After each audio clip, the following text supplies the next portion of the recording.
ఏ course నేర్చుకోవాలో తెలియట్లేదా? అయితే ఇనుమాటిక్స్ career guidance ని follow అవ్వండి. ఈ గాజులు అవునండి, పిల్ల పెరిగిపోయింది, దాని చేతికి గాజులు పట్టడం లేదు, పైగా స్కూలుకు వెళ్తుంది. ఈ రోజుల్లో పిల్లలకు బంగారు గాజులు వేసి స్కూలుకు పంపాలంటే ప్రాణానికి ప్రమాదం. నిజమే. దొంగలకి ఎలా తెలుస్తుంది బంగారం ఇతడు? ఎత్తడైనా బంగారం అయినా ప్రాణాలు తీస్తారు బంగారం అనుకుని. కానీ మాకు తెలుస్తుందిగా, మేమెలా మోసపోతాం? ఏమిటండి మీరు అనేది? ఈ గాజులు ఇక్కడ కొన్నవేగా? ఇక్కడ కొన్నాయా? నువ్వు కొన్నావా? ఇదేం రోడ్డు గోల్డ్ షాప్ అనుకున్నావా? చూడడానికి టిప్ టాప్ గా ఉన్నావు, మోసం చేద్దాం అనుకున్నావా? ఆ పప్పులు మా దగ్గరే ఉడకవు. చూడు, ఇప్పుడు పోలీసుని పిలిపిస్తే నీ చేతికి బేడీలు పడతాయి. ఇంకెక్కడా చూపించుకో.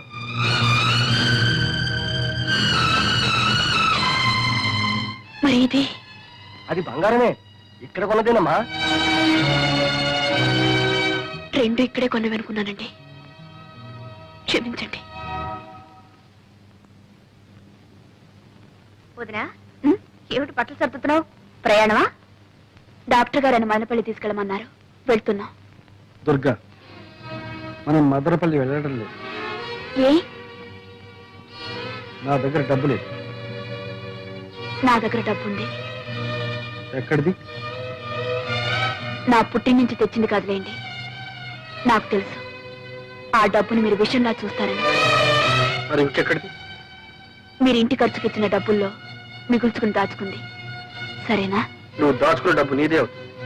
చూసావా చూసావా సరళ, నీది నాది అంటూ ఎలా వేరు చేసి మాట్లాడుతున్నారు. ఏది కాదు వేరు చేసి. నువ్వు ఇచ్చిన డబ్బు అప్పుడే అయిపోయిందని అడిగిన దానికి ఏం చేశావు? మీరు ఇచ్చే ప్రతి పైసా లెక్క రాసి పెట్టాను, కావాలంటే చూసుకోండి అని లెక్క పుస్తకం తీసుకొచ్చి నా మొహాన్ని కొట్టాను. చూడక్కర్లేదు అంటే నా డబ్బే నీకు అక్కర్లేదన్నా. ఇంత చిన్న విషయానికి రభస్ చేసి ఇంట్లోంచి వెళ్ళిపోయాం. నా డబ్బు నీకు అక్కర్లేకపోయినప్పుడు నీ డబ్బు నాకెందుకు కావాలి? నీకే నాకు ఉంది ఆత్మాభిమానం. ఓహో, ఆత్మాభిమానం ఉండేనా? సుస్థి చేసినప్పుడు సొంత ఇంటిని పెళ్ళాన్ని వద్దనుకుని ఎవరో పరాయి వాడు మధు ఇంట్లో ఉన్నారు. ఆయన డబ్బు మీకు సొంతమైంది కదా? ఎందుకు కాదు? మొదటి నుంచి వాళ్ళ బంగళా, వాళ్ళ డబ్బు, వాళ్ళ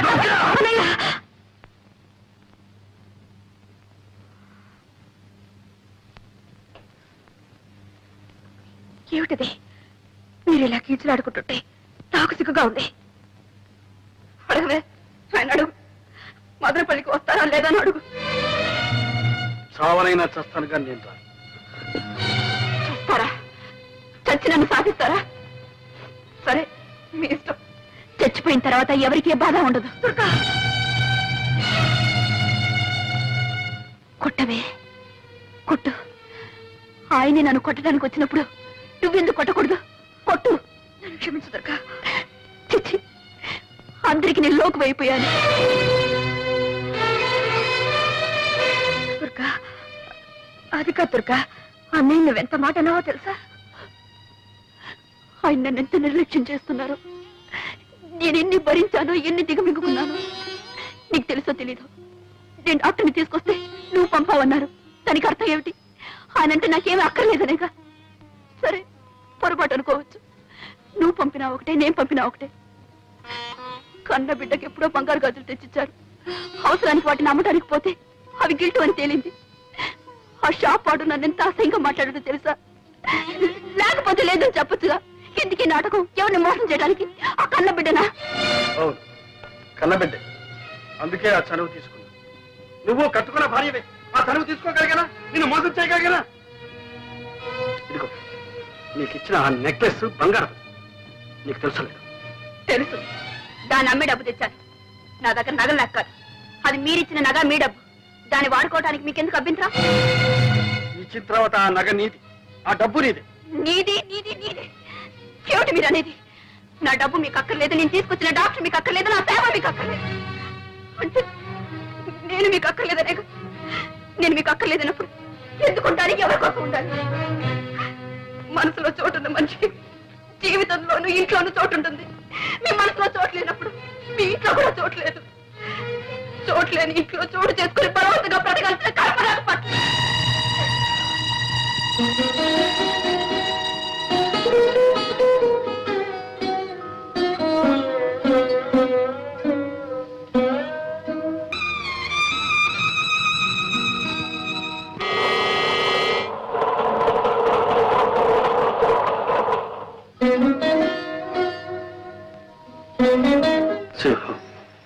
చిన్నబాబు, అది హైదరాబాద్ వెళ్ళే రైలు కదా.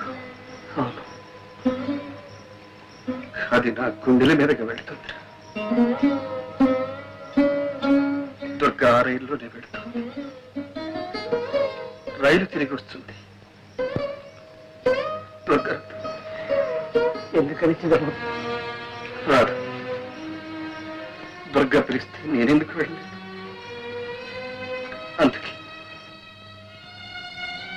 మనసు విరిగిన మనిషి, మరణించిన మనిషి మళ్ళీ రావడం అసంభవం.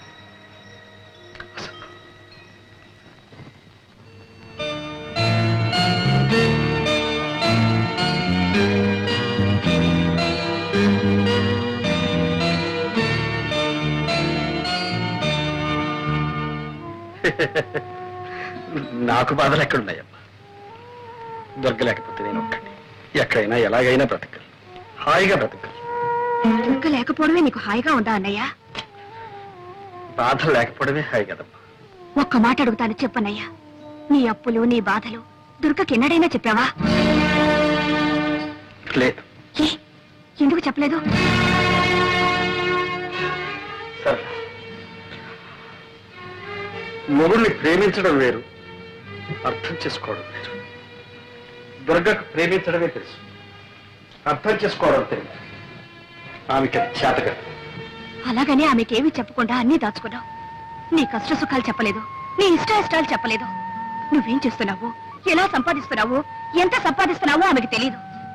చివరికి నీ వినోదం కోసం నువ్వే చక్రపాణి అన్న సంగతి కూడా ఆమెకి తెలియకుండా దాచుకున్నావు. ఇన్ని దాచుకున్న భర్తను ఏ భార్య అయినా ఎలా అర్థం చేసుకుంటుంది? అతని బాధల్ని ఎలా పంచుకోగలుగుతుంది? అన్నయ్య, దొరికేలా కావడానికి నువ్వే కారణం.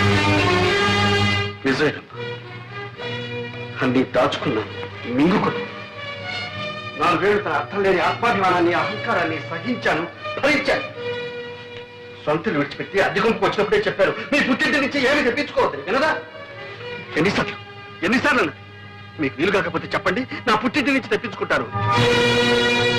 ఎన్నిసార్లు నా పేదరికాన్ని గుర్తు చేసింది. ఆ బాధ నీకు తెలియదమ్మా. తను ఏ ఆట ఆడినా, ఏ పాట పాడినా నేను కాదలేదు. ఇల్లే అమ్ముకున్నాను, అప్లై చేశాను, ఏం చేశాను? తను సుఖపెట్టడానికి, సంతోషపెట్టడానికి ప్రయత్నించాను. నా స్థితి తనకు మాత్రం తెలియదా? ఏం చేస్తున్నారు, ఎక్కడి నుంచి తెస్తున్నారని ఒకసారి అడిగిందా? ఫ్రిడ్జ్ అని, టీవీ అని, కనీసం ఇన్స్టాల్మెంట్ లో కొనాలని అన్ని పెంచుకుంటూ పోయి తెచ్చిస్తే తీసుకునేది, తెచ్చకపోతే తెప్పించుకుంటాను అని. అలాంటి దాంతో ఏం చెప్పమంటావు, ఏం చేయమంటావు? అయిపోయి నా ఓపిక కూడా ఓకే. ఇక నా వల్ల కాదు. అన్నయ్య, ఇన్నాళ్ళు నా మనసు ఒంటి స్తంభం మేడల ఒక్క దుర్గపైనే ఆధారపడి తను వెళ్ళిపోయింది. అది కాస్త కూడి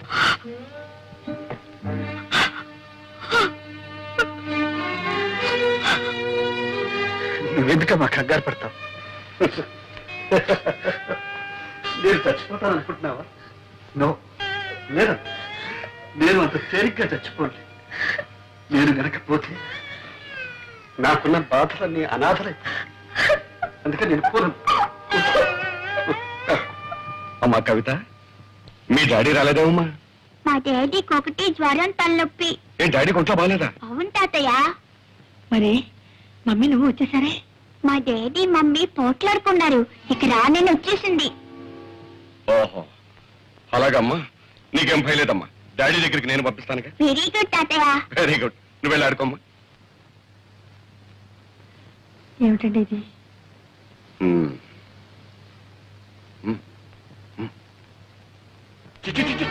ఎందుకే ఏడు నీకు వచ్చినాయి, చెట్టుకు వచ్చినాయి. ఇంకా చిక్కు లేకుండా నిలబడామే. ఇంకొక క్షణం నా ఇంట్లో ఉంటారు పిల్లలు. ఏమండి, తాగొచ్చి తన్నా ఆడుతున్నారా? నా ఇష్టంలో తాగుతాను, తనని ఆడతాను. నువ్వెవరు ఆడటానికి? దాని బట్టి మాటతో ఫెయిల్ అయిపోతున్నావు. ఏం మాట్లాడుతున్నారు మీకు తెలుస్తుందా? మీకేమైనా మర్చిపోయిందా? మర్చిపోయిన మాట్లాడే నీకు మాట్లాడంటే పక్కన ఇరిపోయి జాగ్రత్త. నీ పెట్టి పేడ పట్టుకు పోయి నన్ను ఎక్కడ పొమ్మంటారండి? ఎక్కడ పోవాలో అది కూడా నేను చెప్పాలా? మొగుడు వదిలిపెట్టినారది, మొగుడు వదిలిపెట్టినారది, ఎక్కడికి వెళ్ళాలో నాకంటే నీ కూతురు బాగా తెలిసే బాగానే చెప్తుంది. ఇగో, నీ పుట్టింటికి పోతావో లేకపోతే ఎక్కడికి పోతావో మళ్ళీ ఈ జన్మలో నీ ముఖాన్ని చూపెడతావు. మొగుడంటే, ఇల్లంటే ఒక గౌరవం ఉండాలి. ఏమిటే పెద్ద శ్రీరంగ నీతులు చెబుతున్నావు? నేను మగాణ్ణి, నీ మొగుణ్ణి. నా అవసరాలు నాకుంటాయి. అవన్నీ నీతో చెప్పాలా? నాకు అర్జెంటుగా 1,00,000 రూపాయలు కావాలి. పోయి పుట్టింటికి వెళ్ళి తీసురా. ఉన్నాయి కానీ ఈ అప్పకు లక్షల కోట్లు. అయ్యో ఏమిటండి కర్మ? మా నాన్న ఏమని అడుగుతానండి? అడిగితే మీరంత చులకడైపోతారు. పుట్టిన నుంచి డబ్బు తెస్తాయి, మీ మర్యాద ఉంటుందండి. మర్యాద ఏమిటే మర్యాద? నీకు కావాల్సిన తెచ్చుకున్నావుగా, నగరం, చీరలు, బీరువాలు, పోషణలు. ఏ నా తెచ్చారా నీ మర్యాద? ఆడదాని మీద చేయిస్తావా? నీకు సిగ్గు లేదు? ఏమో ఏంటి సిగ్గు గిగ్గు అంటున్నావు? ఇది మా భార్య భర్తల విషయం. నువ్వెవరు కలిగి చేసుకోవడానికి? నీ ఇంట్లో నీ పెత్తనం చలాయించుకో. ఇది నా ఇల్లు. నేనేనాడు ఇంట్లో కాలు పెట్టానో ఆనాడే నా ఇల్లు. నీకేం సంబంధం? వదిన మొగుడితో ఏదో బుద్ధిగా కాపురం చేస్తున్న దానిలో తగుదనమ్మా అని వచ్చి నీతో చెప్తుంది నీతులు.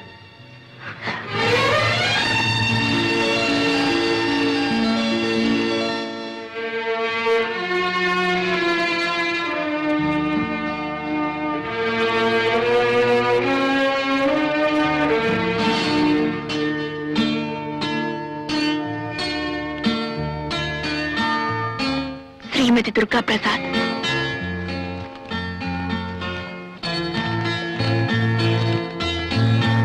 దుర్గా, నువ్వు వెళ్ళా. ఈ ఇల్లు, నా కళ్ళు, నా మనసు అంతా ఖాళీ అయిపోయింది. నా ఆరోగ్యం బాగోలేదు. తొందరగా రా. వీలైతే త్వరలో కొంత డబ్బు పంపిస్తాను. ఈ ప్రసాద్. నీకింత సుస్థి చేస్తే నాకు ఒక్క ఉత్తరమైన రాశారా? అంత మాత్రం బాధ్యత లేదా? రాశాను దుర్గా, నీ ఉత్తరం రాశాను. ఎందుకండి అబద్ధాలు చెప్తారు? మీ మనీ ఆర్డర్ అందినప్పుడు మీ ఉత్తరం అందదా?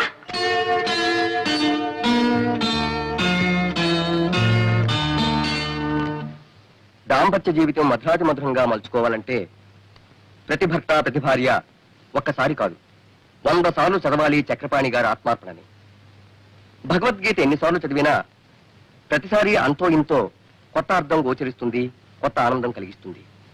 అలాగే ఆత్మార్పణ నవల చదివితే అలాంటి ప్రయోజనమే కలుగుతుంది.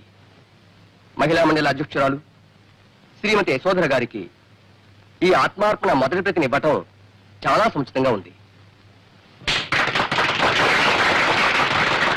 చక్రపాణి గారికి కూడా 2 మాటలు చెప్పాలి.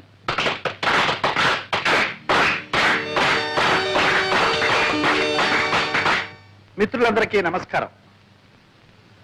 ఒక రచయితని గాని, కళాకారుణ్ణి గాని తను చేసిన ప్రయోగాల గురించి తననే మాట్లాడమనడం అంత న్యాయం కాదు. ఎందుకంటే అతనేదైనా చెప్పదలుచుకుంటే అతని రచనలే చెబుతాయి కాబట్టి. మరేదైనా కొత్త సమస్య తలెత్తితే మరో కొత్త రచన పుట్టుకొస్తుంది, అంతే. సెలవు. దుర్గా, నిజమేనా? చక్రపాణి మీ ఆయన? మీరిద్దరు తోడు దొంగతుమ్మా. సొంత వాళ్ళు కూడా చెప్పకుండా ఏమ్మా దుర్గా, నాతో కూడా చెప్పలేదు, అంత దాచుకున్నావు. ఉండండి అత్తయ్య. ఇంత గొప్ప రచయిత భర్త కావడం ఎంత అదృష్టమో తెలుసా? అరే, ఆయన పుస్తకాలు 3 సార్లు చదివాను. చక్రపాణి మా బావగారని తెలిస్తే ఒక్కొక్కటి 6 సార్లు చదివి ఉండేవాడమ్మా. ఆనాడు కింద భూమి పైన ఆకాశం తప్ప ఏమీ లేని దరిద్రుడు అన్నావు. ఇప్పుడు సంతోషంగా చాలా సంతోషంగా ఉందండి.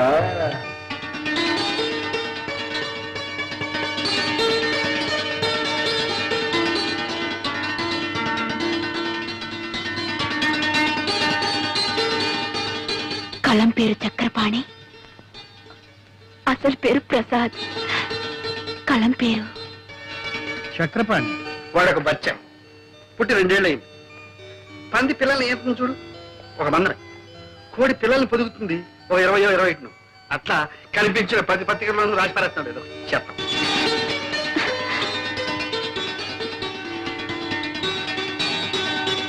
ఆత్మార్పణకు మరో పేరేనా? చెల్లి సర్. చెల్లి సరళకు అంకితం.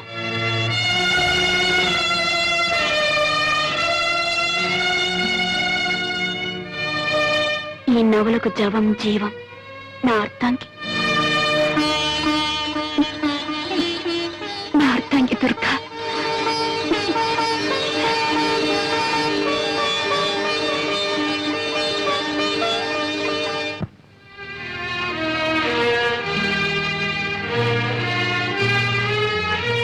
సరళ, వదినా వచ్చావా? అవును సరళ, సరాసరి నీ దగ్గరికి వచ్చేసాను. మీ అన్నయ్య దగ్గరికి వెళ్ళాలంటే నాకెందుకో జంకగా ఉంది. చాలా ఆలస్యంగా వచ్చావు వదినా. అన్నయ్య నీకు శాశ్వతంగా దూరం అయ్యే వరకు నువ్వు పట్టించుకోనే లేదు. సరళా, ఏమైంది సరళా? ఏమైంది? కంగారు పడకు. నాకంతా అయోమయంగా ఉంది సరళా. ప్లీజ్, ఏమైంది? నువ్వు వెళ్ళిపోయిన తర్వాత అన్నయ్య ఎంత కష్టంలో ఇరుక్కున్నాడో తెలుసా? సేఠ్, ఎందుకు ఈ గొడవ? గొడవ? అరే, అమ్కి అప్పు వసూలు చేయడానికి రావడం గొడవ. మీరు కోర్టుకి రాకుండా మనిషి పత్తా లేకుండా పోతే అది గొడవ కాదు. సామాను జప్తు చేయడానికి వస్తే అంత అమ్మ గారిది అయ్యా గారిది కాదు అని మీ వాడు మీదికి దూకితే అది గొడవ కాదు. అది కాదు సేఠ్, వాడు చెప్పిందంతా నిజం. ఇక్కడ నువ్వేమీ నవ్వు మర్యాదగా జప్తు చేయనిస్తారా? సరే సరే, అది నాది కాదు ఇది నాది కాదని మడత పేచీలు పెడితే రేపు ఈ పాటికి అరెస్ట్ వారెంట్ తెచ్చి అతన్ని జైల్లో దోయించేస్తాను. నువ్వు నా చిన్నబాబుని జైల్లో కూర్చోబెట్టున్నావా? ఎలా పెడతావో చూస్తా. నేను చూస్తాను. ఏం చూస్తావు? సింహం, నువ్వు ఊరుకో. సెట్ ఈ నగలు తీసుకొని నీ బాకీ కింద జమ కట్టుకోండి. అమీనాజీ, అదండి పోదాం.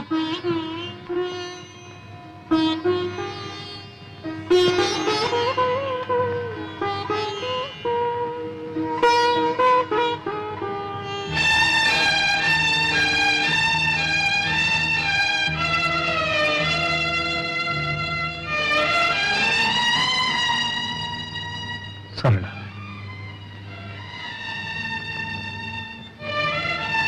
తీర్చగల రుణాన్ని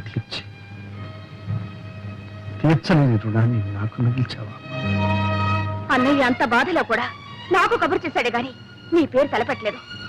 ఒక ఆడది భర్తను ఆదుకోగల ఆపద ఇంతకన్నా ఏముంటుంది?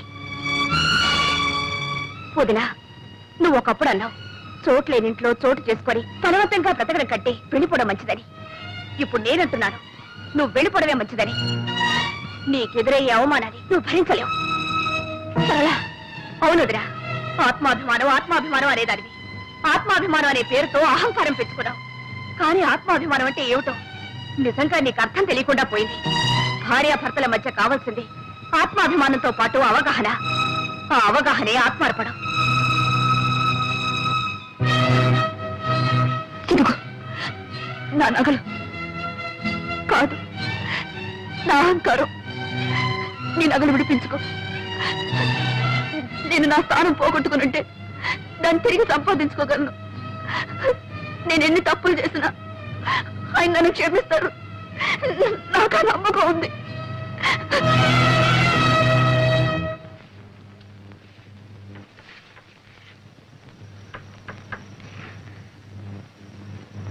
కవిత, నువ్వు ముందు వెళ్ళమ్మా.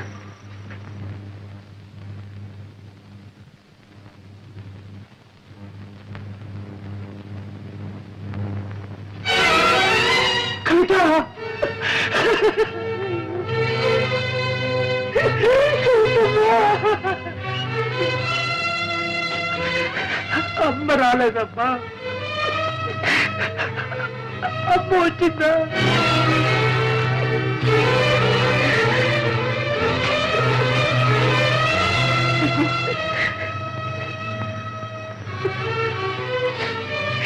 ఇప్పుడు వచ్చి ఏం ప్రయోజనం అమ్మగారు? అంతా అయిపోయింది. ఏం జరిగింది? అసలు విషయం ఏమిటో చెప్పు. విషయం ఏముందమ్మా, ఒకటే విషయం. జీవితంలో ఆఖరి నాటకం ఆడిపోతున్నాడని చెప్పి చిన్నబాబు వెళ్ళిపోయాడమ్మా. నాకేదో బాగా ఉందమ్మా. ఆయన ఆఖరి నాటకం చెప్పినా కూడా వెంట వెళ్లకుండా ఇక్కడే ఉన్నావా? ఇదే నా ఆయన మీద నీకున్న విశ్వాసం. దుర్గమ్మ, నా విశ్వాసాన్ని గురించి అడుగుతున్నారా? చిన్నబాబు దగ్గర మీరు ఎప్పుడు వచ్చారమ్మా? నా తర్వాతేగా. అతని గురించి మీకేం తెలుసమ్మా? ఆయన ఆఖరి నాడగా అన్నదానగా అల్లాడిపోయారే. ఆ మాట విన్నప్పుడు నేను ఎలా భరించగలనమ్మా? గుండె బద్దలైపోయింది.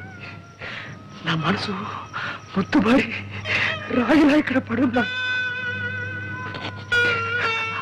భగవంతుడే అతన్ని కాపాడాలి.